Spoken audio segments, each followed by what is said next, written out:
आजपासून संसदेचं 3 दिवसांचं विशेष अधिवेशन होणार आहे आणि या अधिवेशनामध्ये महिला आरक्षण मतदारसंघ पुनर्रचनेसंदर्भात चर्चा केली जाणार आहे। 107व्या घटना दुरुस्तीचे हे विधेयक मांडलं जाणार आहे।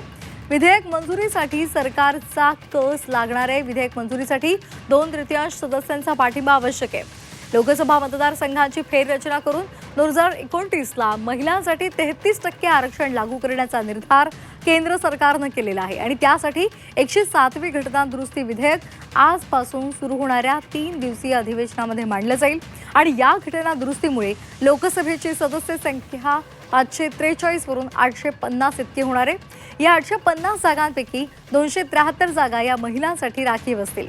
मात्र घटना दुरुस्तीसाठी सरकारला 2/3 सदस्यांचा पाठिंबा आवश्यक आहे। दोन्ही सभागृहांमध्ये सरकारकडे तेवढं संख्याबळ नसल्यामुळे घटना दुरुस्ती विधेयक मंजुरीवेळी सरकारचा कस लागणार आहे।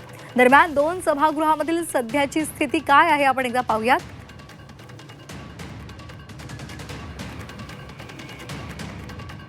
तर एनडीए 293, इंडिया आघाडीची 232 इतकी आहे सदस्य संख्या, तर इतर 16। त्याचबरोबर 2/3 बहुमत आवश्यक आहे आणि त्यासाठी 364 इतकी मतं लागतील। सरकारला आणखी 71 खासदारांच्या पाठिंब्याची गरज आहे। राज्यसभेमधला आपण पाहतोय सदस्य संख्या नेमकी किती, 139। एनडीए इंडिया आघाडीची 75, इतर 30।